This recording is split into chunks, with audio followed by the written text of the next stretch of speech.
Hi, it's Lauren with LaurenTeachesFlute.com and welcome to today's tutorial. So in today's video we are going to be talking about how to make practicing fun on the flute specifically, but this could apply to any musicians in general. So let's get into it. So I have been practicing a lot lately, and this has been a super important part of my practice to make it fun and to make it motivational and positive and all that stuff.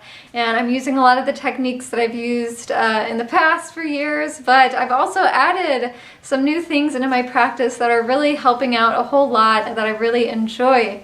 So I'm excited to share these tips with you. So let's get into number one. My number one tip for staying motivated and having fun practice is to get inspired. So I think if we work out of inspired action, it's a lot more effective than if we're just doing something because we're supposed to or we feel obligated.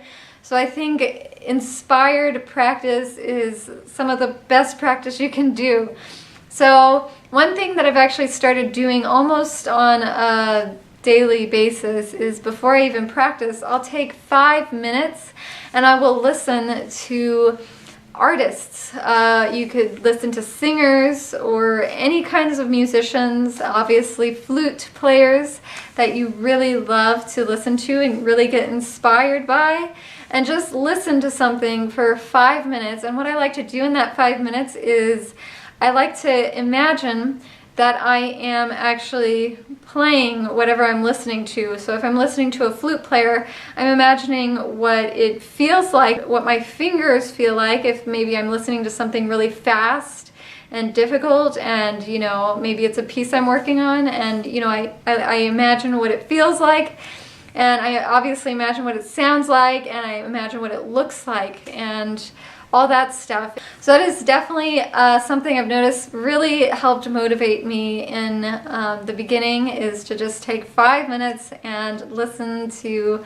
music. It could even be orchestra music. It could be anything that gets you motivated and helps you aspire to achieve a certain level of playing in something. So tip number 2 is kind of linked to tip number 1, is to really get a vision for what you want. Be very clear, know exactly what you're going for with your tone, all this stuff. But if it's difficult for you to do that, one tip I would say is use some sticky notes. And what I like to do is I like to write down an outline on my sticky notes before practice really quickly, just like tone, maybe 15-20 minutes. Some days it might be 1 hour.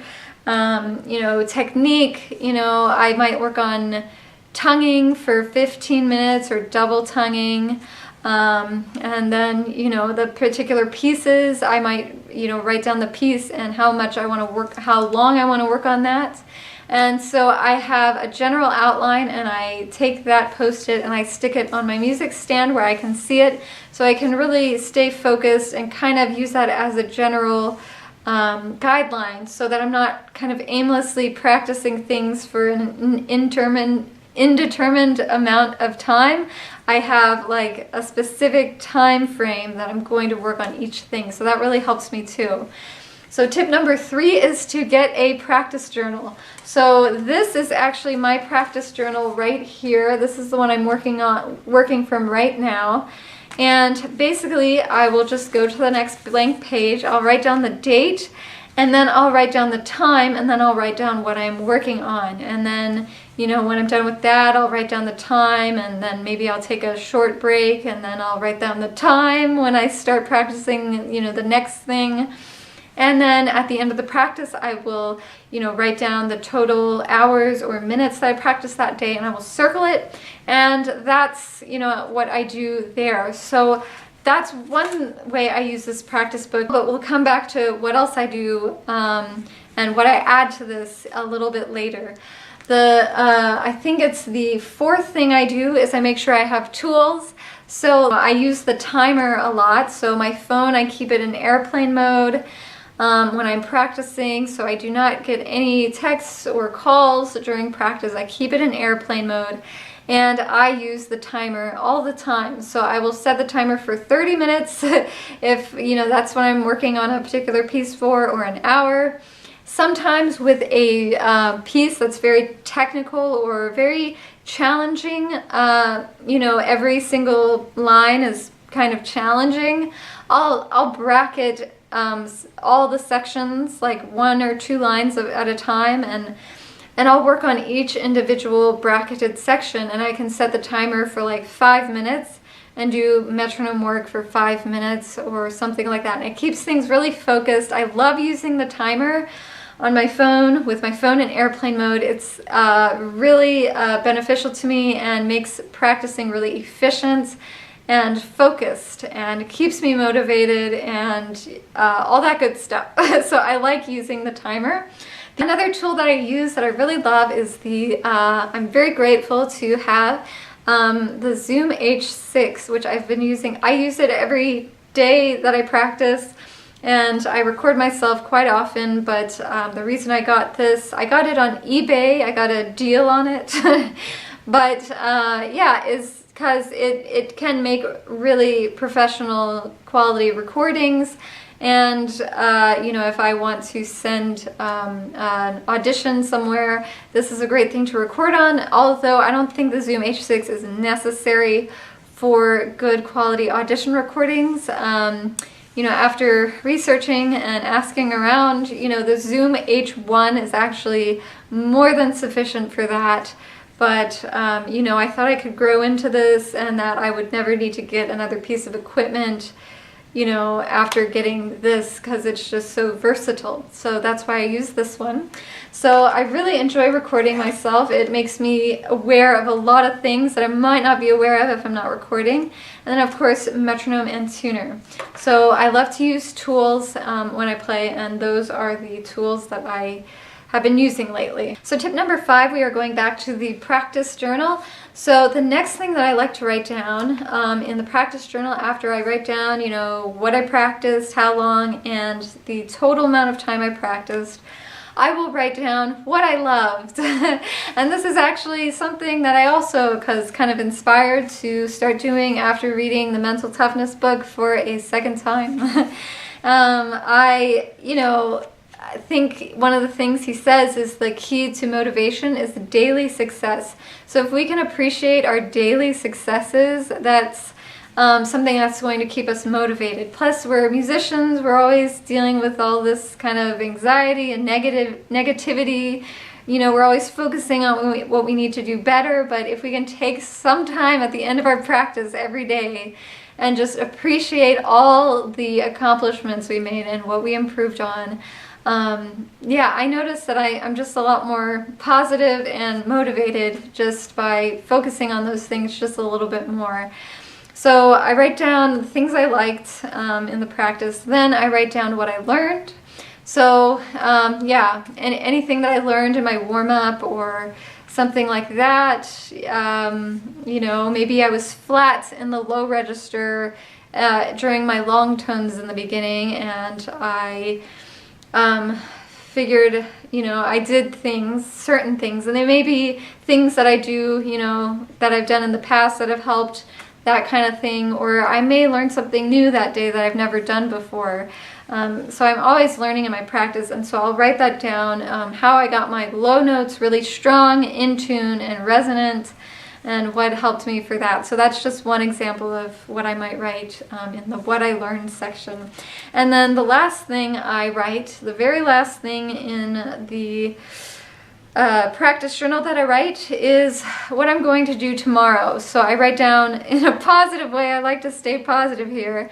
I write down tomorrow I'm looking forward to instead of, I don't know, you could write down tomorrow I will, but I don't know. I like the idea of looking forward to practicing tomorrow, and like what's going to make me look forward to practicing. And you can write down, this is where you get really specific. So you write down your goals for tomorrow. So you write down you're going to work on tone, but now that you've just practiced and it's fresh in your mind what you need to do, you can really write down the process, the action steps that you need to take in order to get what you want. So you could say tomorrow I need to work on tone, But instead of just saying that, why don't you say, tomorrow I'm going to work on harmonics in the high register because today my high register was not as resonant and full as it could be. So I'm going to use harmonics in the high register for 10 to 15 minutes tomorrow to really deepen my high notes and give them a lot of depth and warmth. And that's how I'm going to do it. And you can really get specific, write down all the action steps. Today I was practicing this piece and it has double tonguing really, really fast at 200, quarter note equals 200 or something. And I want to practice Tafanel Gobert exercise 4 and double tonguing, turn it into a double tonguing exercise or something. And you can just be really creative, be really specific, but put action steps and say, tomorrow I'm looking forward to, or tomorrow I'm going to whatever. So get really specific. That's a huge part of staying motivated, is having specific tasks. And that's the thing we can do at the end of every single practice, is write down our goals for tomorrow and specific action steps we're going to take to achieve those goals.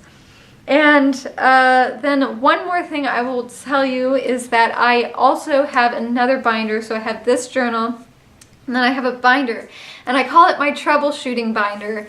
And this is something I started doing after I graduated from graduate school. It's really helped me troubleshoot all of my own things. Sometimes you wake up and something's going on with your tone, but it wasn't the day before.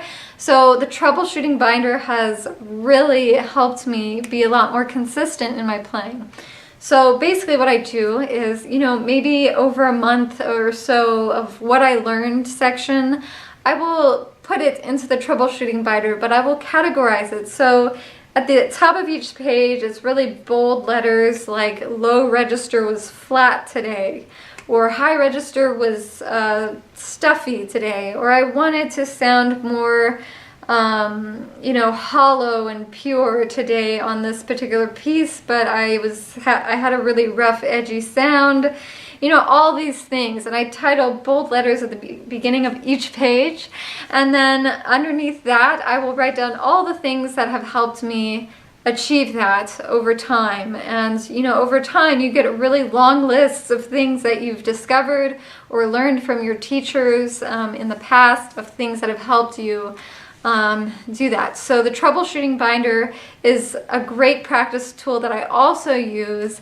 And sometimes I will just go to it when maybe my middle register E is sounding very unstable or something. I don't know.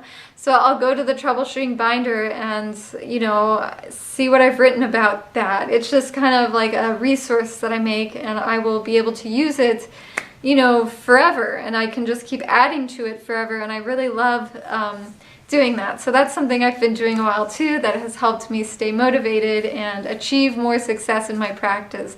So the last tip, I promise this is the last tip, is to simply take a day off and decompress.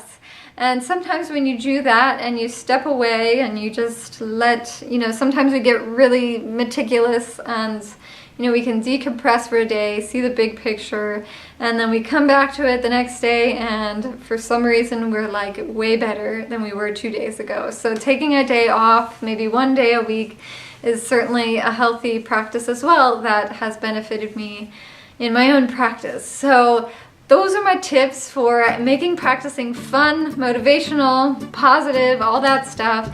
I hope you found some of these tips helpful. If you did, please give this video a thumbs up. I'd really appreciate it. And comment below if you have specific things that you do in your own practice that have helped keep you motivated or helped, make your practice more fun. I know there's a lot of things that work for a lot of people, and some things I do might not work for another person, and that's totally cool. But yeah, if you have any ideas that help keep your practice fun and motivational, please leave that in the comments below to help others, and so that I can learn from it as well, because I'd love to hear what you've learned in this keeping practice fun and things like that. So yes, So please subscribe for more tutorials if you haven't already, and I will see you in the next video. So thank you for watching. Bye.